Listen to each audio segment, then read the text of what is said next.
Oke, terima kasih.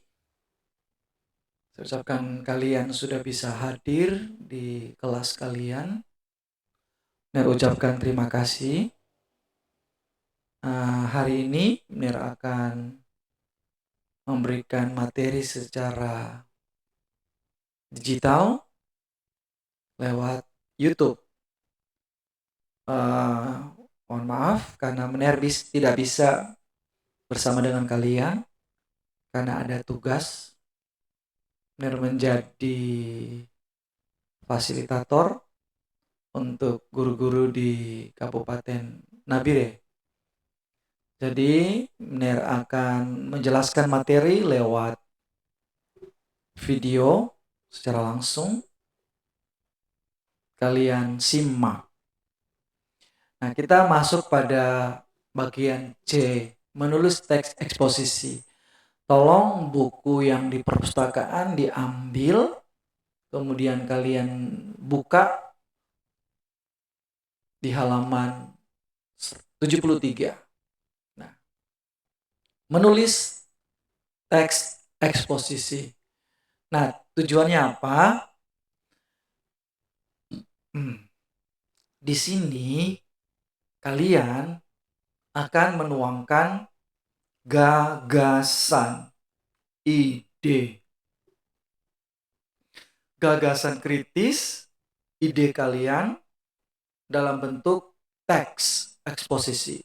Jadi kalau berbicara teks, itu sudah berbicara tulisan, sudah berbicara kalimat-kalimat, sudah berbicara tentang isi paragraf.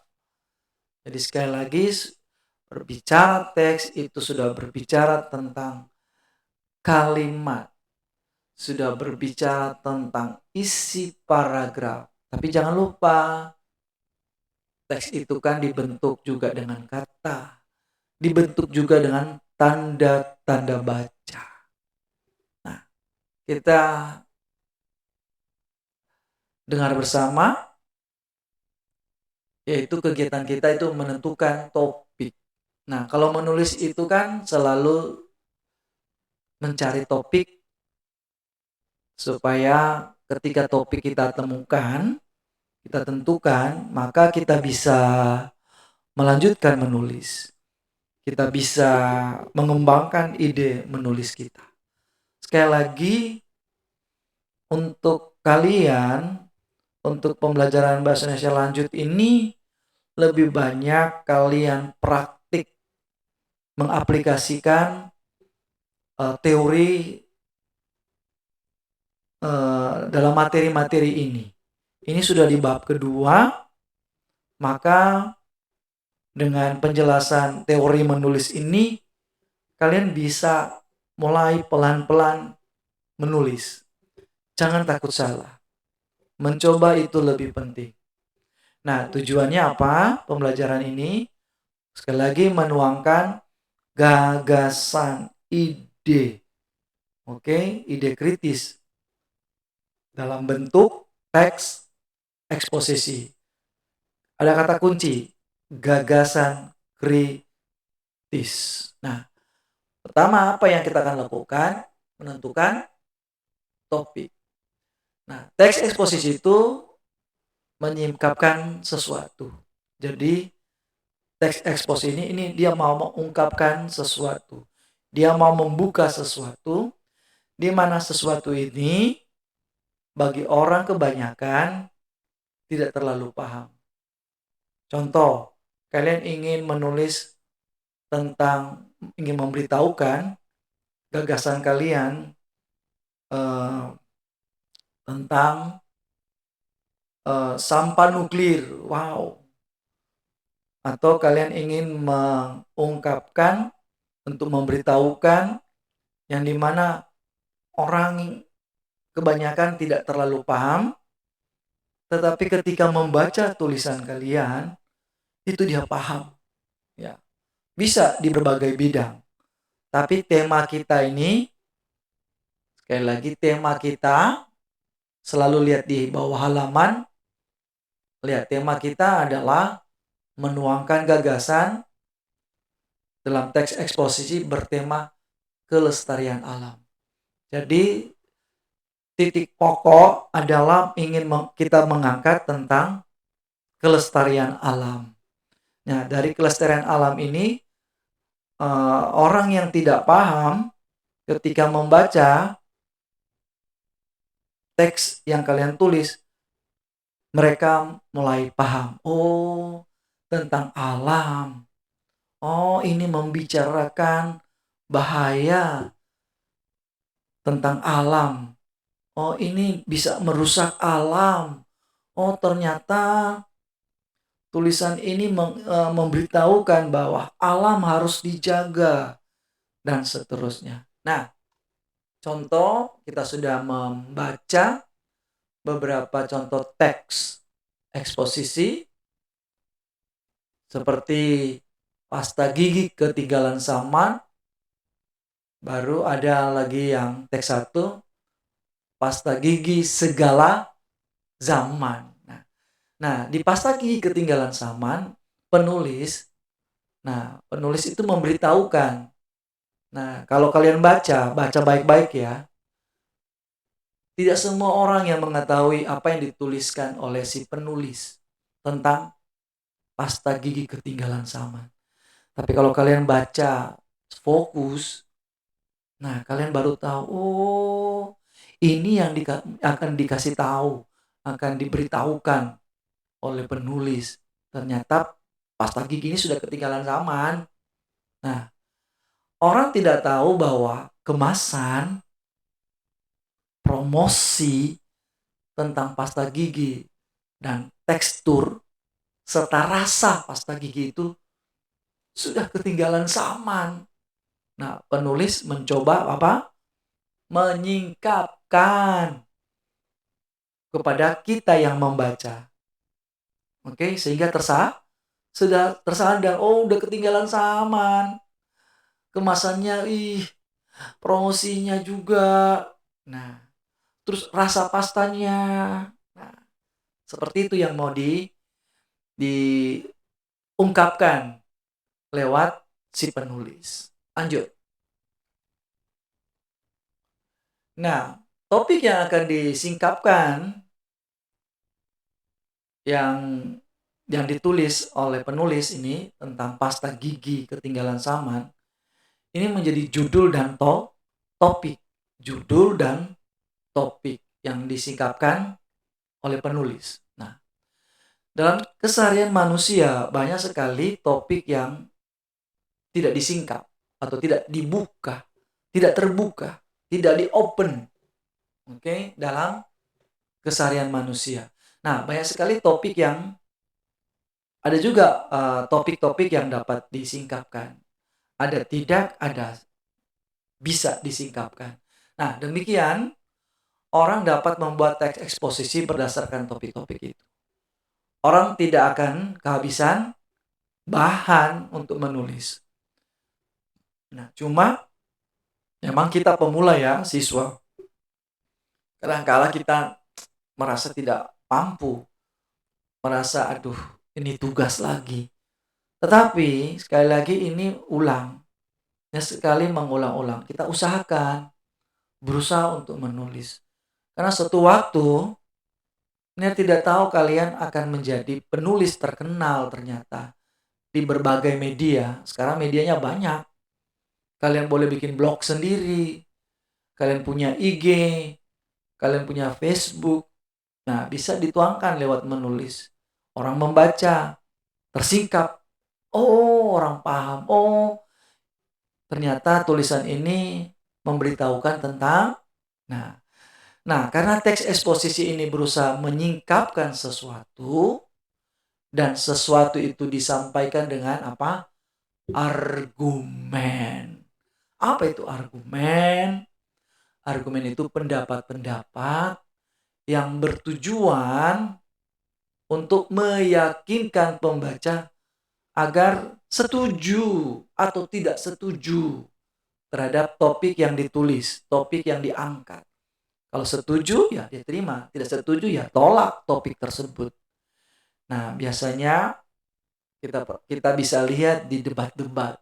mengangkat topik ini, topik itu, ada pro, ada kontra. Bisa pro, bisa kontra, bisa setuju, bisa tidak setuju. Nah, biasanya topik yang dipilih harus dibumbui dengan opini. Nah, tadi Mira bilang argumen itu pendapat, opini juga pendapat. Nah, apa itu sih argumen? Nah, Mira coba cari di Gemini. Apa itu argumen?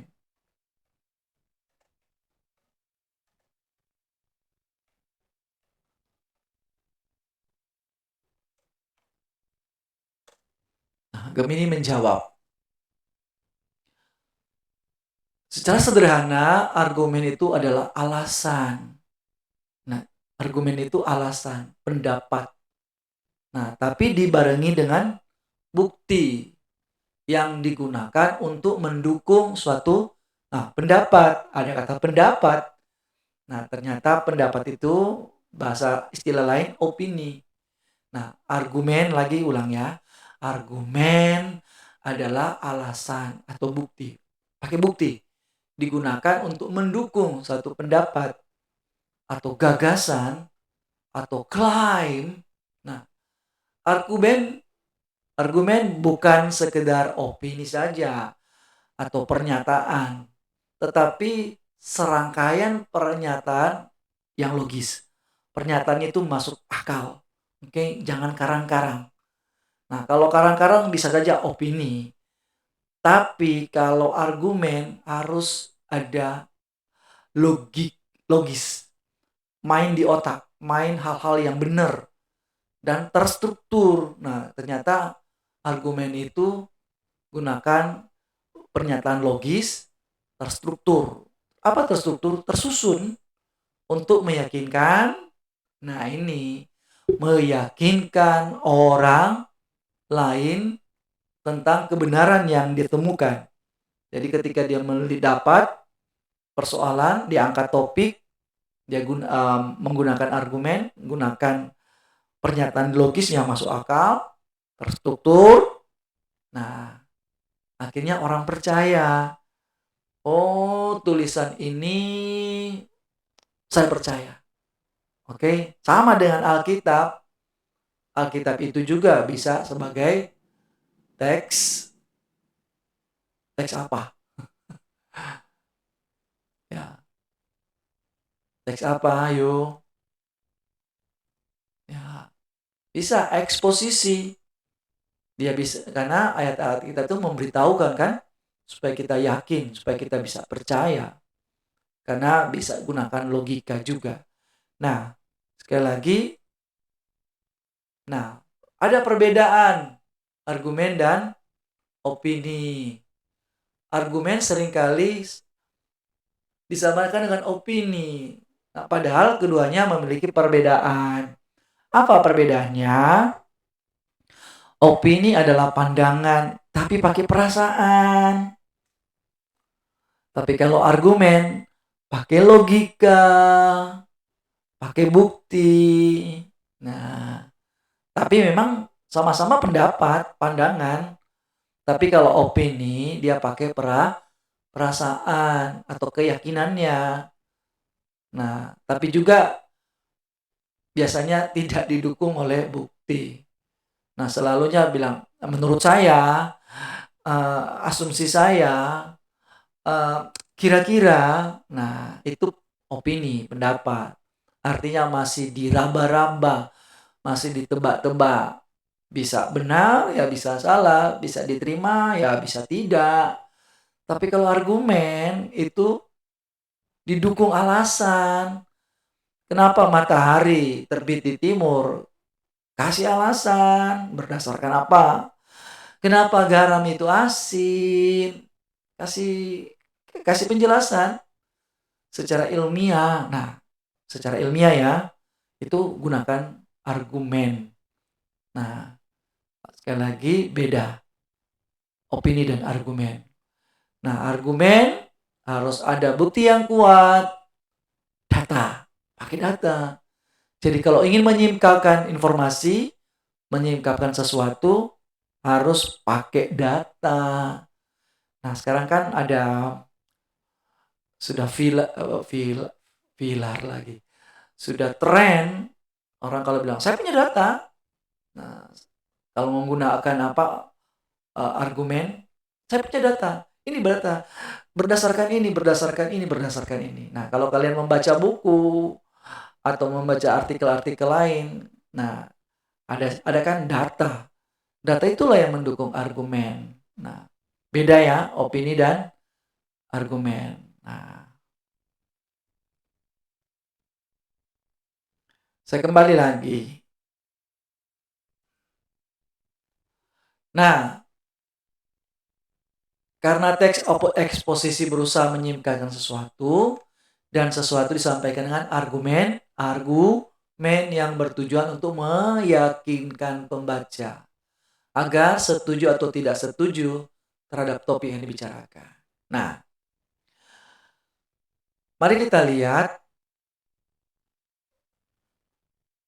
Ini contoh ya, ini contoh topik eksposisi.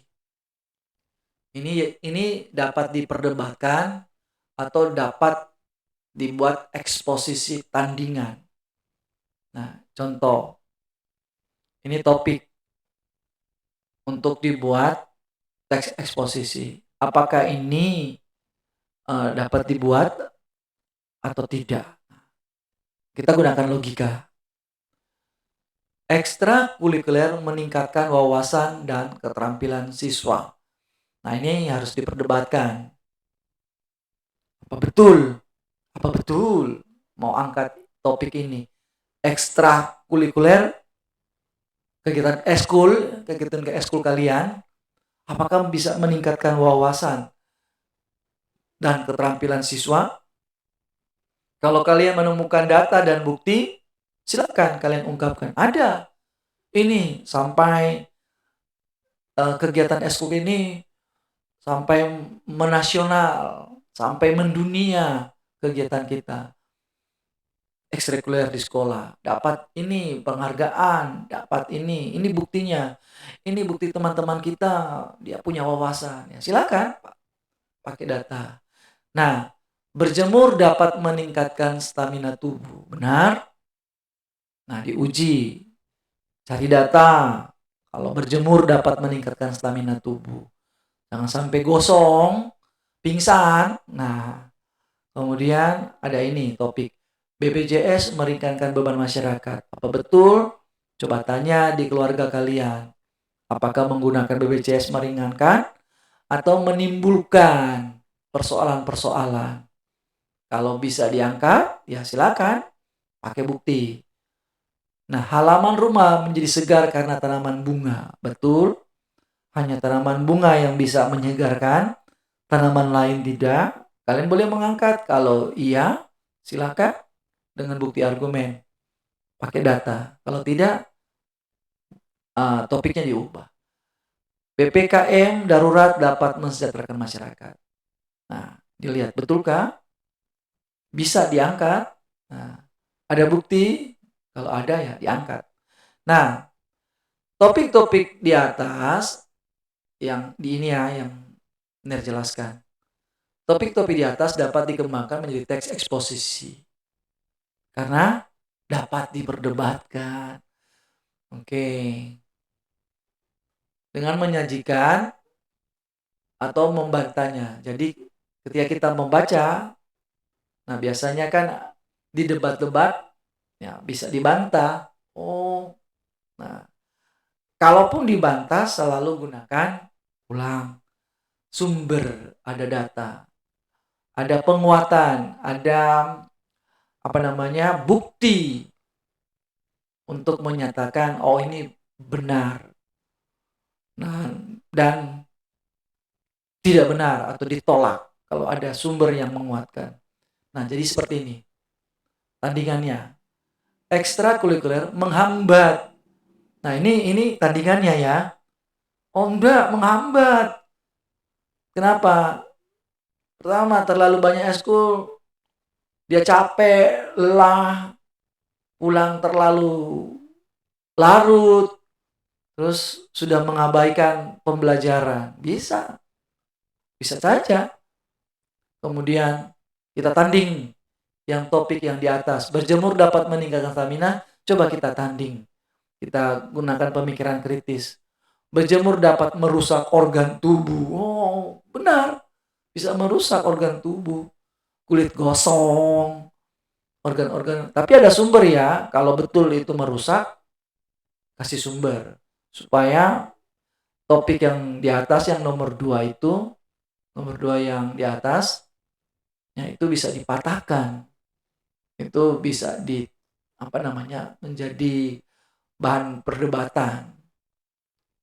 Oke, ternyata ada tandingannya. Ini bisa meringankan. Tetapi yang ini dapat menambah beban anggaran keluarga. Oke, dari hal-hal ini ternyata mengangkat topik harus berpikir kritis. Mengangkat topik itu harus kritis, bertanya, oh mungkinkah? Bisakah? Nah, gitu. Oke. Jadi teks eksposisi, ulang lagi, tidak dapat diperdebatkan.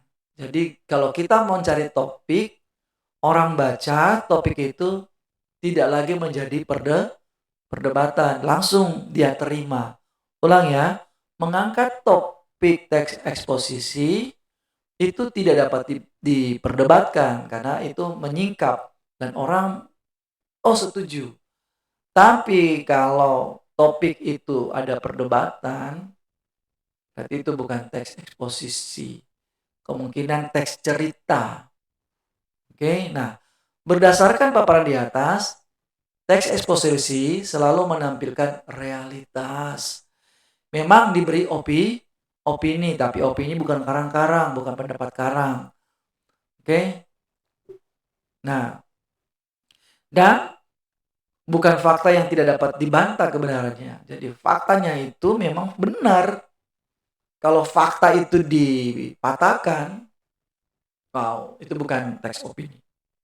Nah, ini. Pernyataan fakta berikut ini tidak dapat dijadikan topik eksposisi. Ini. Matahari selalu terbit dari timur dan terbenam. Ini udah tahu bener, nggak usah. Orang udah tahu matahari selalu terbit dari timur dan terbenam. Tidak dapat dijadikan topik eksposisi. Pantun merupakan kekayaan budaya masyarakat Indonesia. Benar, nggak usah lah. Pantun. Karena kalian cari pantun di luar negeri memang tidak ada. Pantun cuma ada di Indonesia. Oke. Indonesia merupakan negara kepulauan dengan penduduk lebih. Memang ini data. Tapi orang udah tahu. Artinya, udahlah, jangan mengambil topik-topik yang sudah diketahui. Kan tadi kan topik eksposisi ini untuk menyingkap sesuatu, orang yang belum tahu menjadi tahu. Orang sudah tahu. Dan Pulau Samosir itu ada di Danau Toba. Nabire itu ada di Papua. Oke. Nah, apa yang dapat diperdebatkan dengan faktor seperti itu? Nah, faktor-faktor itu tidak dapat diperdebatkan. Jadi sudah nggak bisa didebat lagi nih. Ini sudah nggak bisa. Matahari selalu terbit dari timur. Mau debat apa? Faktanya sudah begitu. Oke. Jadi kalau mengangkat topik, nah topik-topik yang mengandung pemikiran kritis dapat didebat, silakan. Oke. Nah, kita latihan. Nah, ini coba latihan. Beri tanda pernyataan berikut, apakah topik teks eksposisi atau tidak. Nah, ini macam soal TKA, tes kemampuan akademik. Nah, di tes kemampuan akademik selalu banyak pernyataan-pernyataan. Oke, dilihat ya. Kalian cuma memberikan keterangan saja. Nomor 1 sudah diisi, Ini sudah diisi. Tidak. Indonesia terletak di antara dua benua, yaitu benua Asia di utara dan Australia di selatan. Tidak dapat dijadikan topik eksposisi. Karena pernyataannya merupakan pernyataan fakta yang tidak dapat kebenarannya. Oke, tidak dapat. Betul. Indonesia terletak di antara dua benua. Sudah nggak bisa dibantah. Nah, sekarang tinggallah di desa jika ingin hidup tentram. Ini bisa diperdebatkan kan? Kan ada desa juga yang kacau. Ada desa yang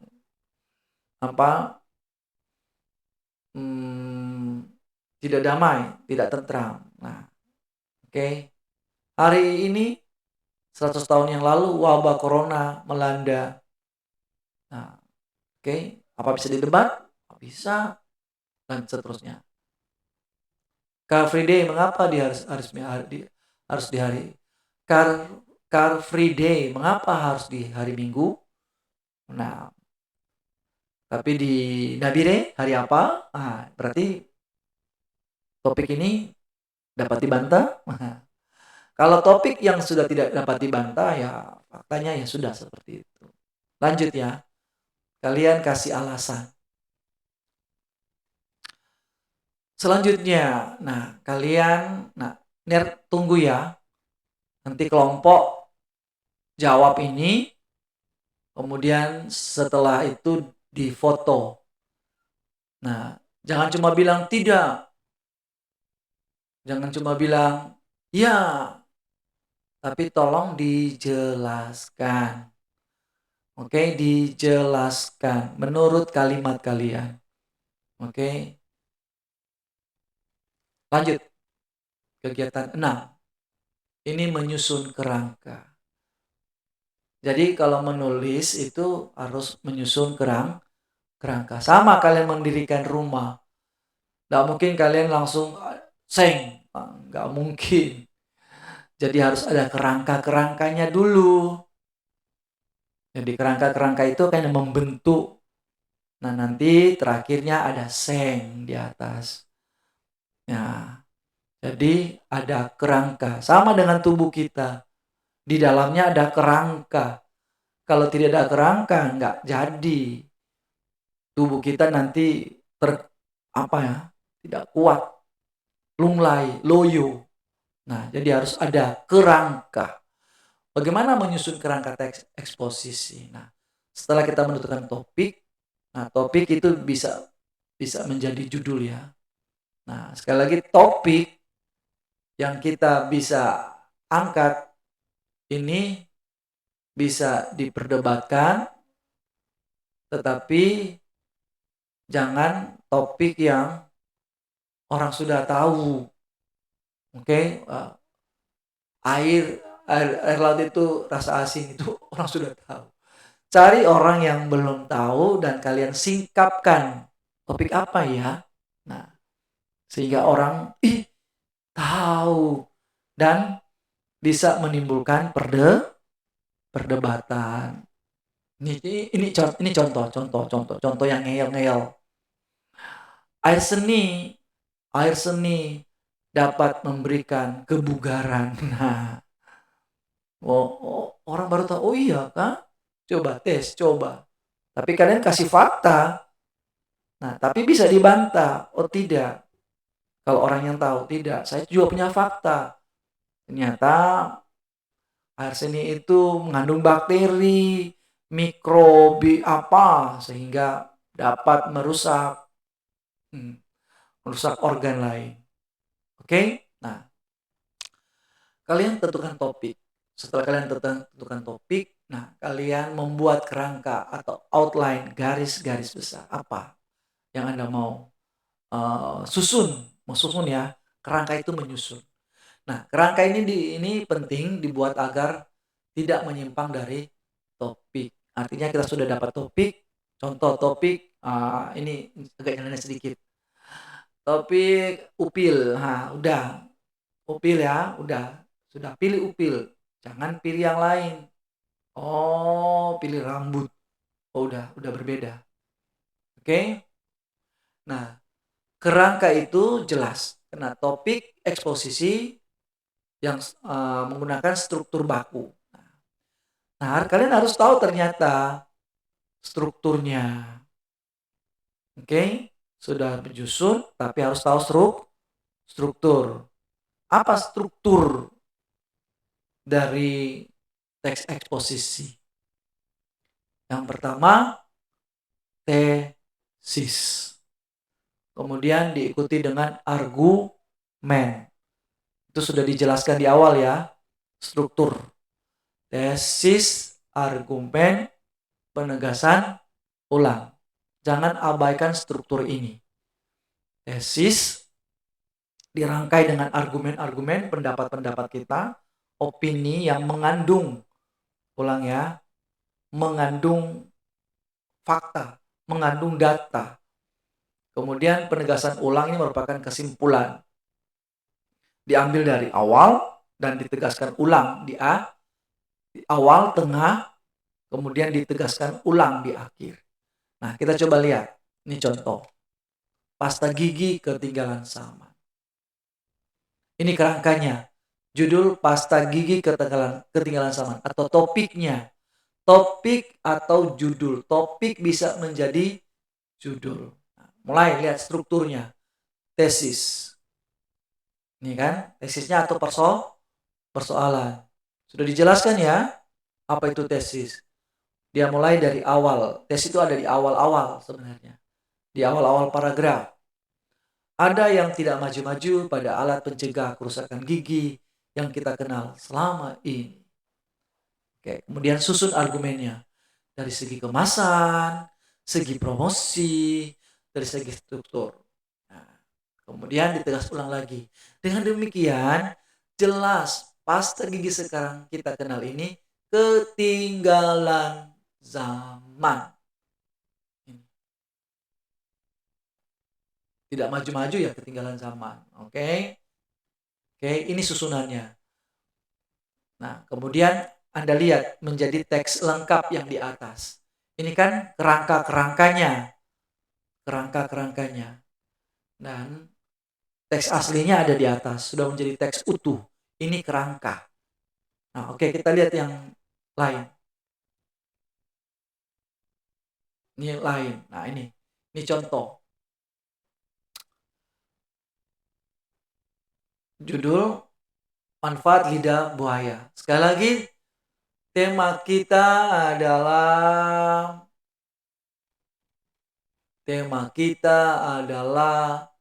kelestarian alam. Oke, manfaat lidah buaya. Tesis, persoalan umum, tanaman lidah buaya bermanfaat untuk kesehatan tubuh manusia. Argumennya disusun. Tanaman lidah buaya, bla bla bla. Tanaman lidah buaya memiliki bla bla bla. Lidah buaya dapat meningkatkan bla bla. Ini berdasarkan sumber, berdasarkan data. Kemudian penegasan ulangnya. Lidah buaya tidak hanya bermanfaat bagi sebagai ramuan untuk menyuburkan rambut, tapi dijadikan sebagai makanan alami yang sangat menyehatkan. Nah, berdasarkan contoh di atas dapat disimpulkan bahwa kerangka itu merupakan acuan atau pedoman. Nah, sekali lagi, kerangka itu acuan atau pedoman untuk membuat karangan utuh. Dari garis-garis besar tadi dikembangkan menjadi karangan utuh yang tidak menyimpang dari topik. Tadi ini sudah kasih contoh. Nyeleneh, upil topiknya. Jangan angkat rambut atau telinga. Nah, oke.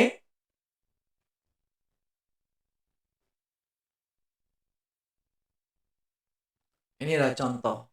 Nah, ini contoh sudah dalam bentuk penjelasan umum, penjelasan teks penuh dari kerangka yang disusun tadi. Oke.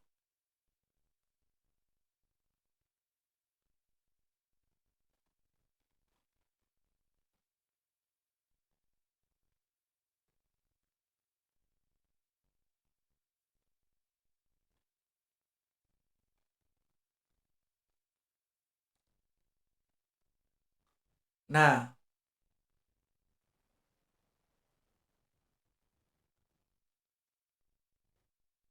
kita lihat ada intro. Nah, ternyata di paragraf awal itu ada pembuka, intro, bisa intro. Dan ada tesis, kemudian ada lanjaran ini. Nah, ini cuma contoh tambahan struktur yang lain. Ada intro, tesis, lanjaran. Lanjaran ini bahasa serapan Sanskerta. Nanti coba kalian cari apa itu lanjaran. Intro itu kan istilah bahasa Inggris, pembuka. Lanjaran itu apa? Nanti kalian lihat. Nah, apa yang kalian buat? Oh, ini contoh saja. Intro pembuka.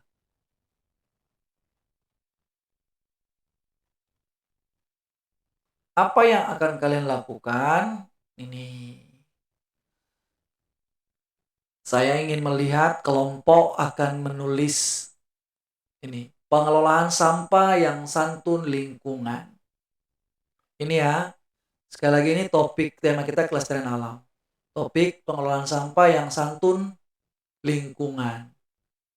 Ramah lingkungan.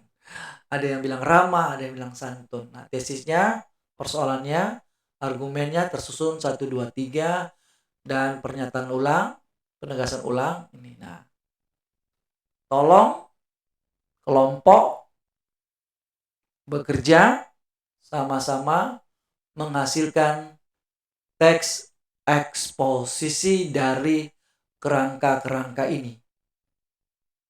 Oke.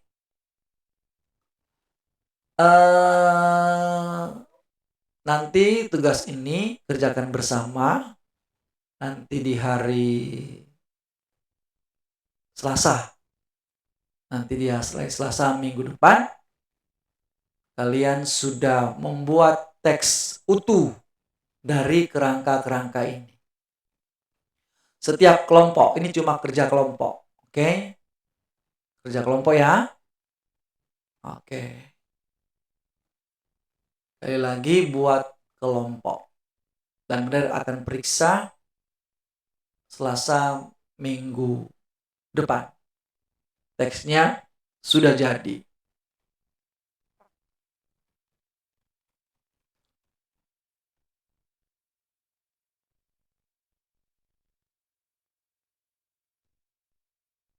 Oke, ya. Ini nanti debat. Latihan 6 ini debat. Debat menggunakan teks eksposisi. Nah, karena teks eksposisi ini merupakan juga teks debat. Karena menggunakan argumen. Sekali lagi, teks eksposisi ini adalah merupakan juga teks debat. Oke. Ya, jadi Mner tunggu 1 minggu, hari Selasa. Yang topiknya sudah ada. Ini pengelolaan sampah, santun lingkungan. Kalian mulai paragraf pertama. Intronya bagaimana. Dan seterusnya, dan seterusnya. Lalu ada tesisnya. Lalu dijelaskan argumennya. Dan di paragraf terakhir ada penegasan ulang. Ya, kemungkinan akan terjadi akan menghasilkan 4-5 paragraf. 4 sampai 5 paragraf. Atau 6 kemungkinan setiap kelompok. Setiap kelompok membuatnya ya. Dan tugas yang utama ini. Benar, tunggu tugas yang utama kalian upload.